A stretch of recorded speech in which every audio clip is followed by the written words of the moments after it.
En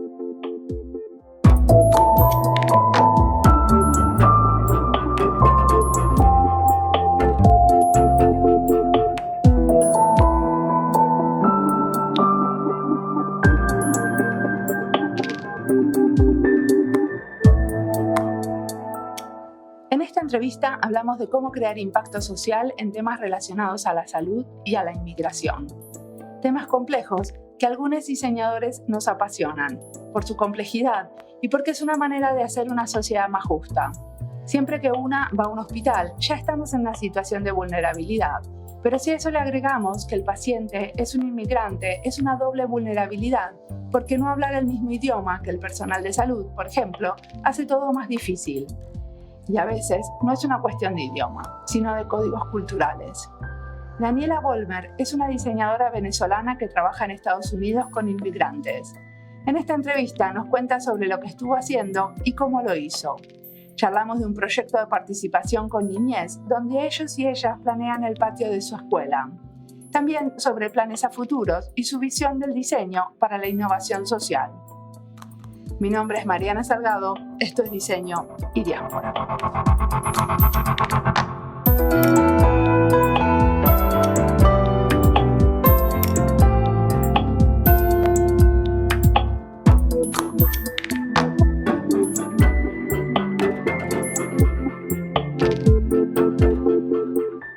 Hola, yo soy Daniela Vollmer, soy diseñadora industrial venezolana. Tengo 3 meses viviendo en México, pero antes de estar acá estuve estudiando diseño en los Estados Unidos, trabajando allá unos 4 o 5 años y luego me regresé a Venezuela por un par de años a trabajar y por cosas de la vida terminé en México. ¿Y qué estás haciendo en México? Ahorita me vine realmente porque mi esposo consiguió un trabajo aquí, pero ya yo tenía desde la pandemia trabajando desde casa. Ahorita trabajo como consultora independiente en temas de impacto social y estoy colaborando con varias organizaciones en Venezuela, en Estados Unidos, aquí en México. Y decime una cosa, aparte, ¿vas a aprovechar tu tiempo para estudiar en México? Sí, comencé una maestría en Administración Pública y Política Pública en el Tecnológico de Monterrey.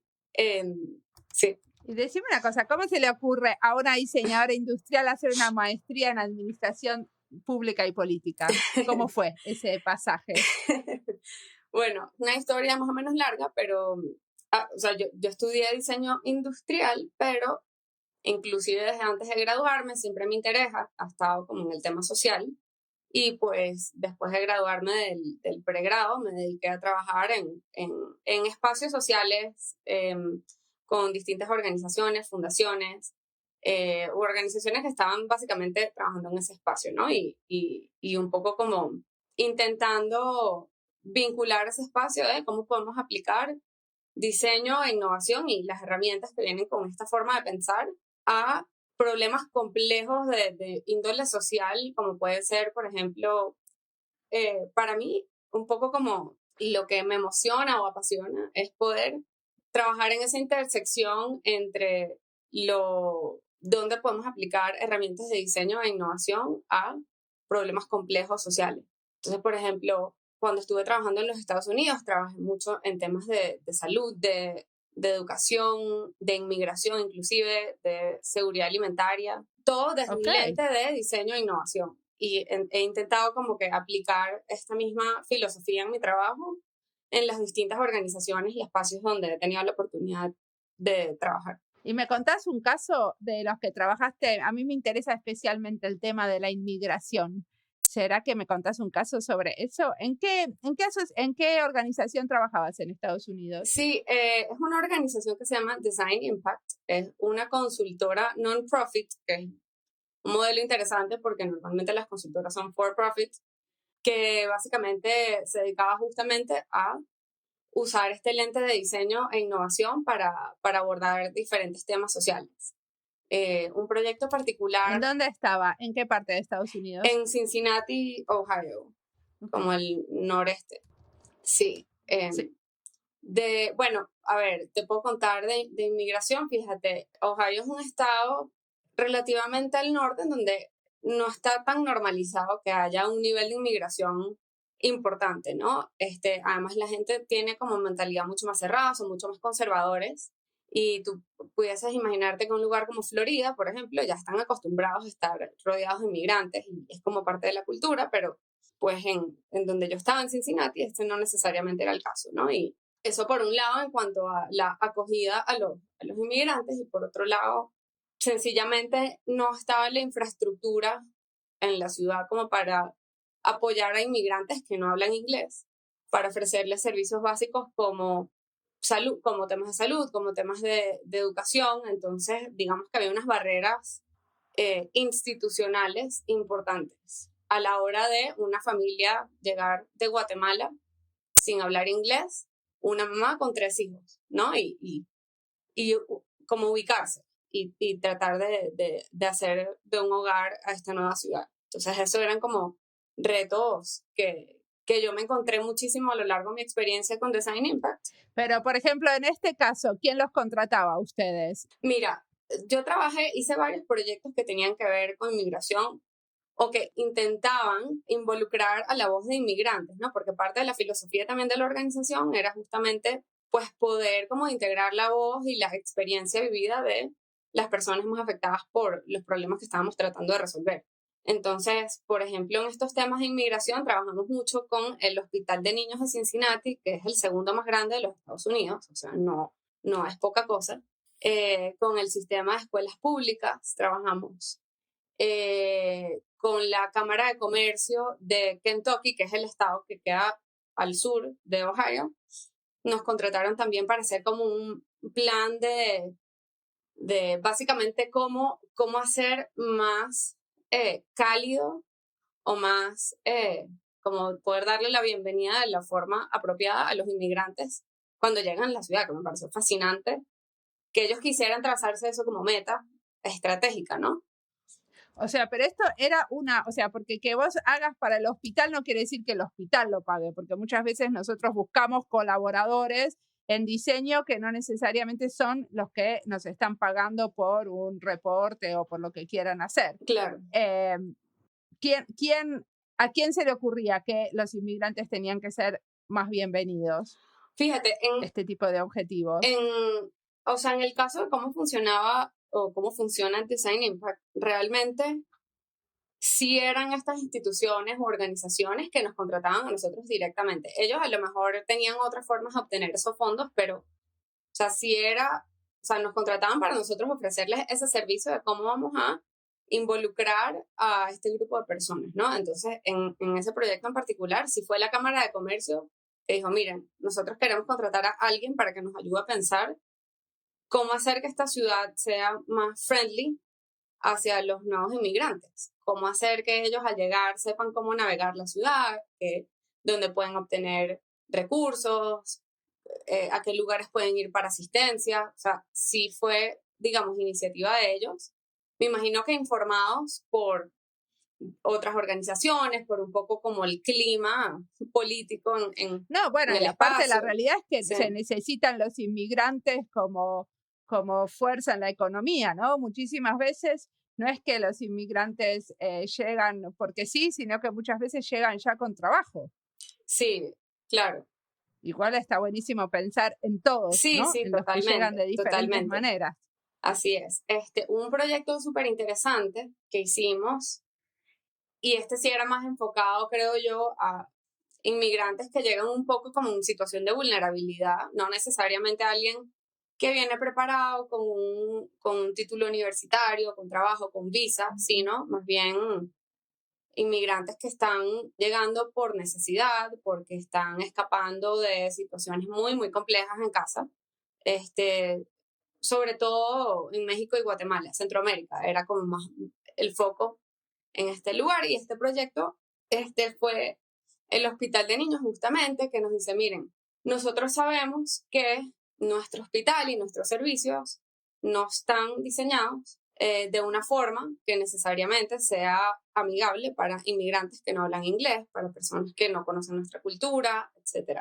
Ayúdennos a entender qué podemos hacer nosotros en nuestro espacio físico e incluso en la parte de cómo damos nuestros servicios a la gente, a los pacientes, a las familias, a la comunidad, para que todo este proceso sea más fácil y para que las familias se sientan cómodas viniendo, navegando el espacio, haciendo preguntas y que al final del día todo esto resulte en mejores resultados a nivel de salud, ¿no? O sea, que al final podamos realmente cumplir nuestra misión de poder mejorar la salud a nivel local de donde estamos ubicados.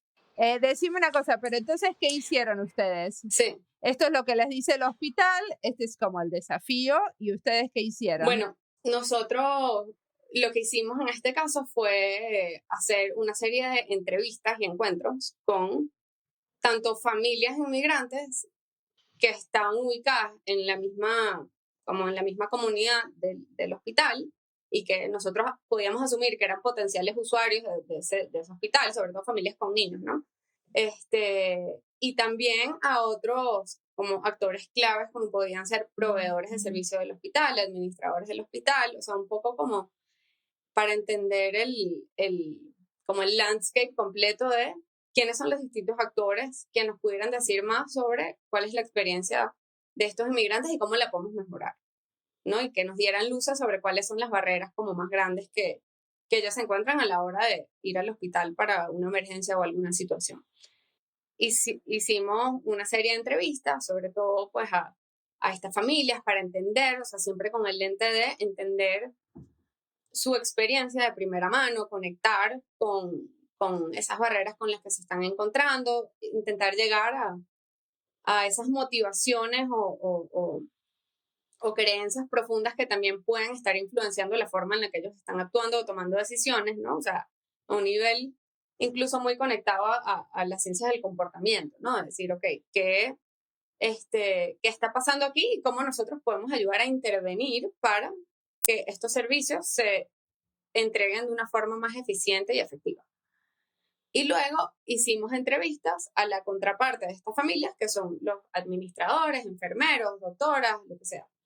Y ahí fuimos entendiendo poco a poco, o sea, recolectamos una cantidad absurda de datos de todas las preguntas que les hicimos y hubo como un proceso de síntesis de todos estos hallazgos, ¿no? Y todas estas cosas que surgieron. Y al terminar ese proceso, invitamos a estos grupos nuevamente al mismo espacio a empezar como a hacer un brainstorming de, ok, ya entendemos mejor la situación, estas son las oportunidades que tenemos de mejora o de transformar un poco esta experiencia y estos servicios.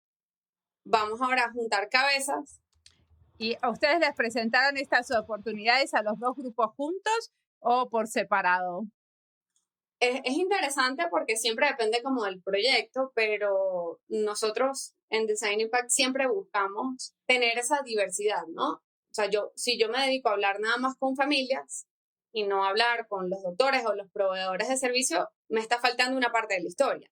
Entonces, siempre en el proceso de investigación buscamos abordar la mayor cantidad de perspectivas distintas, pero también a la hora de buscar ideas, nos parece importantísimo poder luego juntar a estas personas y que ellas mismas escuchen las perspectivas de las otras personas, porque cosas que, por ejemplo, han surgido mucho en este tipo de proyectos es que tú como mamá de 3 hijos que tienes que llevar al hospital, por ejemplo, tienes una percepción muy distinta de los doctores o de los servicios, que a lo mejor el doctor te puede comentar un poco de su situación y tú puedes crear esa empatía, o viceversa. De repente, en este caso, los doctores podían tener una idea preconcebida de cuál es la experiencia de estas familias, y a la hora de sentarse en la misma mesa y discutir y conversar y proponer ideas, pues te das cuenta que la realidad es muy distinta, ¿no? Y te permite como esa oportunidad de conectar mucho más profunda y pues esa parte también de diversidad creo que enriquece mucho el proceso de generación de ideas y de conectar con eso. Sí, bueno, y aparte una cosa que pasa que también está bueno generar un encuentro que no es adentro de una cita con un médico, ¿no? Donde siempre está esa como asimetría de poder de uno que es el que tiene como el saber y el otro el que tiene Totalmente. el problema. En cambio, acá es como un encuentro diferente. Sí, tal cual. es lo que tú dices. O sea, sí existen esas dinámicas de poder, se quieran o no, o sea, intencional o no, existen. Y se acrecentan más o se resaltan más, sobre todo cuando tienes a una persona que no habla el idioma. Entonces eso, o sea, eso realmente genera un sentido de vulnerabilidad muy fuerte y crear un espacio en donde tú puedas nivelar un poco como la base y poder invitar a estos distintos actores a que participen bajo las mismas condiciones es algo muy poderoso. ¿Y cómo hacían en estas reuniones con el idioma? ¿Tenían traductores o tenían toda gente que habla los dos idiomas como vos? Fíjate, hicimos los dos, o sea, hemos hecho los dos. Siempre funciona mejor al tener a alguien que ya tiene un poco como la confianza. O sea, por ejemplo, en mi caso yo trabajaba muy de cerca con las familias y teníamos una relación en donde ellos confiaban en mi capacidad de traducir lo que se estaba diciendo en el espacio y además de comunicar correctamente lo que ellos me estaban diciendo a mí, ¿no? Pero vos eras la facilitadora y a la vez la traductora, hacías las dos cosas. Tal cual, sí. Y de hecho, una de las cosas que surgió en este proyecto justamente fue la familia decir, oye, nosotros no siempre nos asignan un traductor cuando venimos al hospital y cuando nos los asignan, yo no necesariamente me siento cómodo de que esta persona está comunicando mis ideas. O sea, yo no la conozco, no necesariamente confío en que esta persona está haciendo un buen trabajo en comunicar lo que le estoy diciendo y mis preocupaciones y etcétera. Entonces, ya sabíamos, digamos, que eso era como un punto que estaba generando una barrera de cara a las familias. Entonces, sabíamos que para estas sesiones era importante tener a alguien que pudiese generar como esa confianza, ¿no? Y en ese caso, esa persona era yo. Muy bien, y después entonces les contaron las oportunidades, tuvieron una sesión, digamos, de codiseño, lo podemos llamar así. Sí, y luego de eso yo tuve que presentar como un informe con un poco el resumen de todas las ideas que surgieron, los hallazgos como claves, y esta sesión fue muy interesante porque fue con personas o sea, personas que trabajaban en el hospital, pero en distintos espacios, ¿no? O sea, era desde quien se ocupa de agendar toda la parte de traductores para los pacientes hasta la persona que estaba encargada de asegurarse de que todo fluyera bien a nivel logístico. Y entonces tener la oportunidad de presentar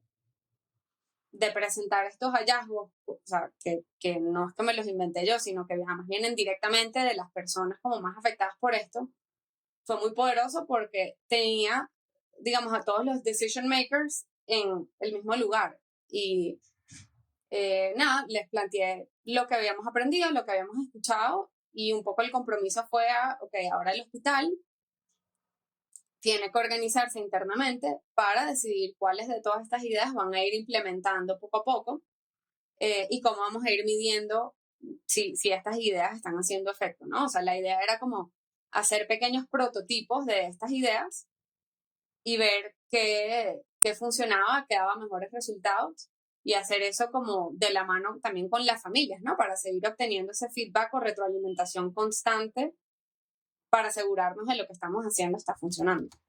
¿Y vos seguiste con el proyecto o fue otro equipo el que sí, armó esos prototipos de las ideas y los empezó a evaluar? Ya para ese momento, sí, eso sí se hizo con otro equipo, pero nosotros seguimos como en paralelo monitoreando y trabajando con el hospital en otros proyectos. Esto es una organización masiva que tiene cualquier cantidad de iniciativas y siempre para estos temas de como service design nos llamaban mucho a nosotros y sobre todo cuando tenían un interés particular en... ¿La organización te referís al hospital o te referís al design al impact? Sí.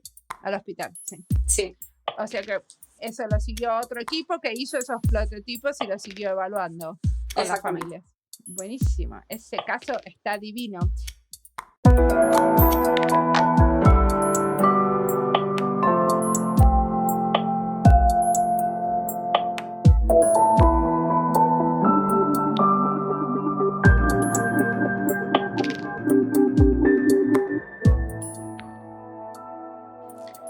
Esta entrevista es parte de las listas Diseño e Inmigración, Diseño y Salud, Venezuela y Diseño, Estados Unidos y Diseño, Diseño de Servicios, Diseño y Niñez. El año pasado hicimos una serie con Jorge Raedó, de Osa Menor, donde entrevistamos a muchos trabajando con niños y niñas en proyectos participativos, con un enfoque parecido al que cuenta Daniela. Esa serie de entrevistas las encuentran en Diseño y Niñez, la lista. Y a veces pasa esto que termina una serie, pero siguen apareciendo proyectos que pueden enriquecer a esa serie. Por eso, cuando la serie está jugosa y veo que tiene sentido, planeamos hacer un libro basado en una serie de podcast. Para crear estos libros, nos apoyamos en el trabajo voluntario de diseñadores que se nos acercan. Muchos de ellos quieren dar un viro a la profesión y una manera de hacerlo es a partir del trabajo voluntario para diseño y diáspora. Nosotras los guiamos y a la vez aprendemos juntas. Armamos pequeños equipos donde hay un experto en el tema del que queremos hacer el libro, un voluntario que quiere aprender sobre el tema y yo. Elegimos las entrevistas, las transcribimos, pensamos juntos el contenido del prólogo y de la introducción y conjuntamente con un editor armamos la totalidad y la publicamos. Más o menos así es el proceso por el que pasamos para crear los libros que ahora están publicados. Si no los vieron, son dos: Diseño y Salud y Diseño y Laboratorios de Innovación. Son gratuitos y están publicados con licencias abiertas. Los encontrás en nuestra página web. Si te interesa participar de la creación de estos libros, comunícate. Siempre queremos conocer a nuestros escuchas y pensar nuevas maneras de colaborar. Sigamos ahora escuchando a Daniela.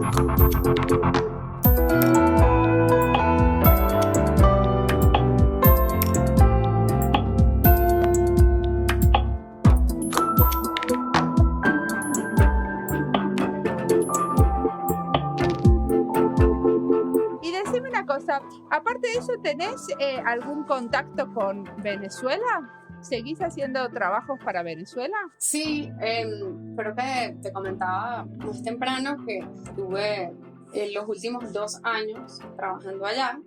Realmente incluso estando en los Estados Unidos yo nunca me separé, o sea, siempre he estado de alguna manera u otra vinculada con distintos proyectos e iniciativas en Venezuela.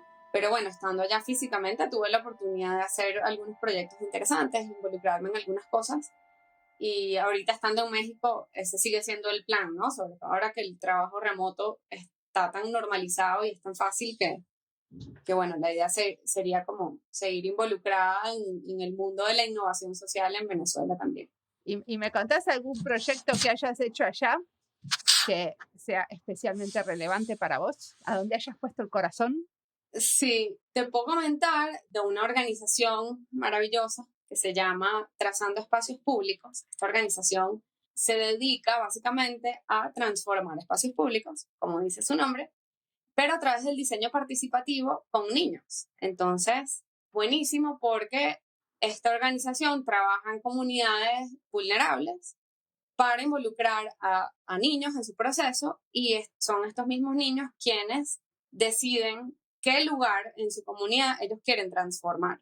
Y son ellos quienes proponen las ideas de cómo lo quieren transformar. Y entonces es hacer como un mini proceso no, realmente es como es un proceso de diseño, pero lo están liderando estos niños, obviamente con ayuda de los facilitadores como yo, que en este caso yo no trabajo en esta organización directamente, pero sí hice una capacitación de varios meses para ser facilitadora de este proceso justamente, ¿no? Y entonces, bueno, el proceso es bellísimo porque se afinca mucho en la parte creativa, pero también uno de los resultados finales es crear como esta identidad a nivel comunitario desde los niños, porque ellos plasman su identidad en este espacio que ellos quieren intervenir o que quieren rescatar, ¿no? A ver, pero contame cómo es. Este es algo que los chicos hacen desde el colegio, desde el club de la tarde, un centro cultural. ¿Cómo es que llegan los chicos a poder participar en la transformación de un espacio público? Claro, fíjate, es interesante porque son todos los anteriores, ¿no? O sea, hemos hecho proyectos en donde se trabaja directamente con alguna escuela, donde, por ejemplo, podemos hacer un proyecto con todos los niños de 5º grado, por decir. Hay otros en donde es literalmente un enfoque mucho más comunitario, donde se trabaja con familias y líderes comunitarios que nos ayudan como a armar ese grupito de niños. Pero sí, por supuesto, las escuelas son una plataforma importante a la hora de convocar, ¿no? ¿Y los chicos de qué edad son en general? Mira, son chicos jóvenes, o sea, entre cuarto y sexto grado. O sea, por decir 10, 12, 13 años. Sí. ¿Y qué tipo de cosas hicieron? ¿Qué tipo de espacios transformaron? Fíjate, hubo uno en el que estuve trabajando, bueno, realmente es de todo, ¿no? Pero hubo uno en particular en el que yo estaba trabajando en una organización en esta comunidad y en paralelo, Trazando Espacios, esta organización que les comento, estaba haciendo uno de estos proyectos. Esto fue un poquito antes de yo involucrarme, pero viví el proceso desde otro punto de vista, que fue con una escuelita rural en la península de Paria. Esto es, o sea, una zona muy remota en Venezuela, al noreste. Es bellísima, pero ha sido golpeada muy fuertemente por la situación y realmente hay un nivel de abandono muy fuerte en estas comunidades, pero esta gente de Trazando Espacios se aventuró hasta allá con algunos aliados locales. Cuando decís la situación, ¿te referís a la situación política venezolana o al COVID? Esto fue antes del COVID. Me refería a la situación política y económica y social venezolana que bueno, pudiésemos creo que hacer otra entrevista eterna sobre este tema nada más. Pero sí, o sea, ha afectado muchísimo, sobre todo a estas zonas rurales, ¿no? Que están como bastante alejadas de la capital y reciben mucho menos atención y apoyo en estos temas. Pues nada, desde Trazando Espacios trabajamos con una escuela en este lugar y los niños, o sea, la escuela tenía como un espacio, como un patio, que no tenía nada, era un espacio vacío, con tierra nada más. Y los niños, hicimos todo el proceso con los niños y ellos decidieron que ellos querían transformar, era ese pedacito de tierra que era su patio. Y nada, hicimos este proceso y los niños hicieron sus maquetas como con sus ideas, o sea, unas maquetas tridimensionales con todas sus ideas de cómo querían transformar su espacio. Y por supuesto, al ser niños, bueno, tú ves cualquier cantidad de cosas increíbles, mucho más creativas de lo que uno pudiese imaginarse como adulto. Y eso es lo maravilloso del proceso, ¿no? Y bueno, se hace como toda una votación para ver cuál de las maquetas de los niños pues ganó y cómo queremos transformar el espacio. Y bueno, por supuesto, luego de cara a la organización es, ok, ¿cómo transformamos esto en algo real, ¿no? Y a nivel de coordinar presupuestos y materiales y la logística. Pero bueno, la maqueta que ganó era como este parque en forma de un barco. Este es un pueblito costero. Entonces me encantó que ellos tomaron la identidad de ese lugar geográfico y lo plasmaron en su maqueta, ¿no? Y entonces es como un tobogán que sale de la parte de enfrente de un barco. Es bellísimo. Luego, si quieres te puedo mandar fotos, de verdad que es espectacular.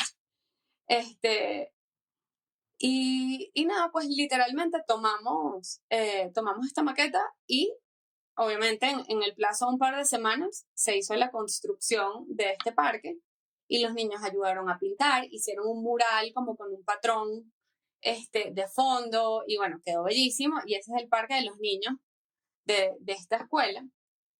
Y una de las cosas, digamos, uno de los objetivos de la organización en cuanto a estos procesos es que los niños puedan desarrollar como un sentido de identidad hacia el espacio que ellos recuperaron, ¿no? Y que se sientan ellos dueños de ese lugar y que se sientan inspirados a cuidarlo y a mantenerlo.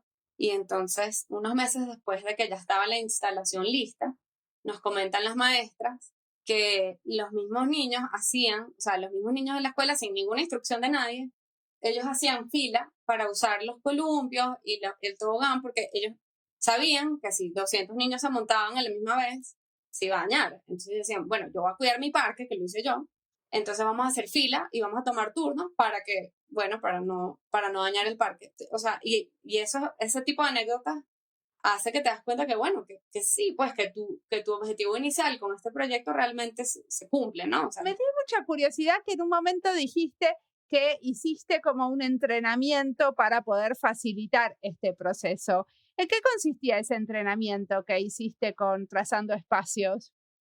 Bueno, esto sí fue durante el COVID, entonces fue todo digital, fue todo por Zoom, pero fue súper interesante y muy completo porque era digamos que abordaba todo el proceso de la organización en distintos módulos como para aprender cómo llevar ese proceso desde el punto de vista de un project manager, ¿no? Entonces, incluía desde algunas como que clases introductorias a arquitectura y espacios públicos al principio, luego algunos módulos que ya se enfocaban más en diseño participativo, y entonces también invitaban digamos que los facilitadores eran los miembros de la organización, pero invitaban a otras personas que eran expertas en distintos temas. Entonces la verdad es que fue súper interesante, fue como hacer un mini posgrado en 5 meses.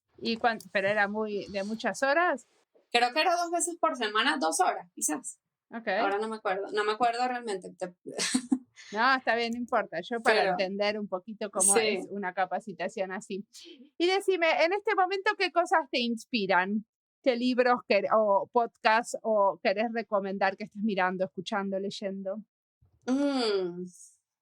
Bueno, la verdad es que hasta hace poco yo no era mucho a escuchar podcasts, pero este podcast en particular me llamó demasiado la atención y creo que me pareció muy interesante. Yo soy mucho más de lectura. Que he estado leyendo? Mira, he estado leyendo un par de libros súper interesantes por estos autores que son ganadores del Premio Nobel de Economía. Ellos escribieron 2 libros en los últimos años uno se llama Poor Economics, que fue el primero, y el que le sigue se llama Good Economics for Hard Times. Básicamente estos libros, y esto entra más en la parte política pública y mi interés como por ese lado,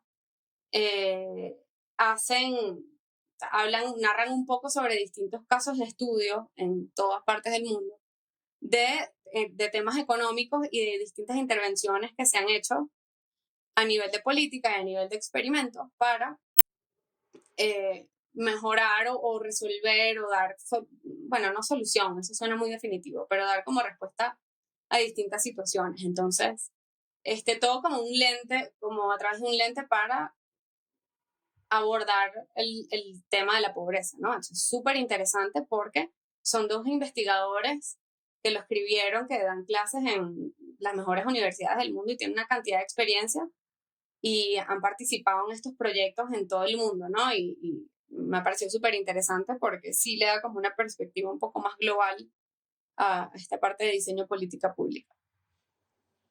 Perfecto. Y decime una cosa, ¿qué te gustaría hacer en el futuro? ¿Qué te imaginas que va a pasar con tu carrera? O sea, ahora que estamos estudiando administración pública, ¿qué te imaginas? Wow, a ver, yo me imagino, o sea, sí me gustaría regresar a Venezuela eventualmente, eso es una cosa. La verdad es que fue maravilloso poder volver estos últimos 2 años y pues sí me gustaría regresar también un poco como para aplicar todo este conocimiento y todas estas cosas al contexto venezolano que, bueno, en este momento hay todo por hacer, ¿no? Y quizás las condiciones económicas y políticas no están dadas, pero yo creo que eventualmente lo estarán y si no, a lo mejor yo veo esto como parte de que se vayan dando esas condiciones, ¿no? Pero sí, o sea, mi anhelo más grande es poder regresar y aportar desde ahí.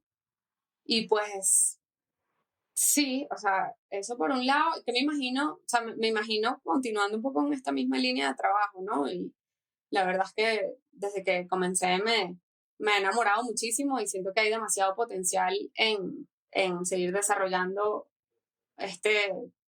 como este enfoque de la innovación social y me gustaría ver hasta dónde lo podemos llevar, ¿no? O sea, ahorita yo lo he visto aplicado en quizás proyectos como muy, muy enfocados, con un alcance limitado, con ciertas limitaciones, pero sí ver cómo se vería algo así a nivel de política pública sería muy interesante, ¿no? O sea, cómo se vería algo así en un contexto más amplio, sería muy interesante. Muchísimas gracias por la entrevista. Gracias a ti, Mariana. Sí, No, bueno, ¿qué tal? ¿Qué te pareció? ¿Estuvo bien? Buenísimo, estuvo bárbaro, muchas gracias. Ay, qué bueno, sí, no, gracias a ti, de verdad que es súper cool esta plataforma y me encanta, o sea, me parece genial tener una plataforma para diseñadores latinoamericanos, además en esta parte como de innovación social, ¿no? O sea, creo que es un nicho muy específico que a mí me ha costado conseguir.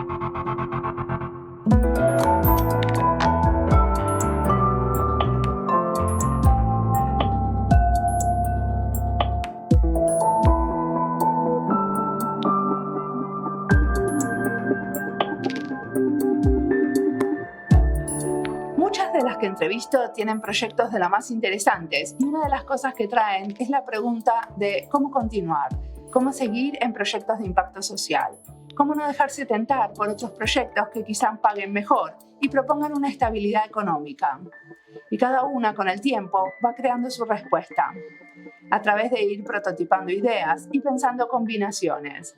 Muchas diseñadoras logran dedicarse a este tipo de proyectos porque tienen un sueldo estable en la universidad. Por eso entrevisto siempre a muchos investigadores en diseño o profesores y profesoras que proponen hacer diseño dedicado a la innovación social, que llevan a sus alumnos a colaborar con comunidades originarias o con ONGs y de esta manera abren espacios y perspectivas alternativas para los jóvenes. Otro grupo de trabajadores en diseño que entrevisto con muchas ganas son los que decidieron armar cooperativas o redes, porque son los que apuestan a maneras de colaborar menos jerárquicas y más horizontales. Muchas de estas cooperativas trabajan para el tercer sector o el gobierno, y entrevistarles es una manera que tengo de mapear y documentar maneras alternativas de hacer diseño social. Y espero que este mapeo y esta documentación inspire y haga que algunas las repliquen y las copien, siempre adaptándolas al contexto.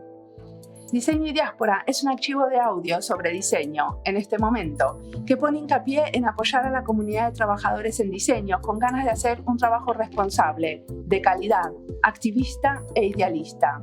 Y no hay otra manera de hacerlo que escuchando historias de otros, que nos hagan reflexionar sobre nuestras maneras y nuestras prácticas. A la pregunta de cómo seguimos y consolidamos una práctica con impacto social, nuestra respuesta hoy es escuchando a otros y haciendo podcast. Como siempre, la música del podcast es de Antonio Zimmerman. El diseño de sonido es de Andy Fechi. Este podcast está publicado con licencia creativa común con atribuciones. Esto fue Diseño y Diáspora. Pueden seguirnos en nuestras redes sociales en YouTube, Instagram y Twitter o visitar nuestra página web diseñoydiaspora.org. No olviden recomendarnos y recomendar nuestros libros. Nos escuchamos en la próxima.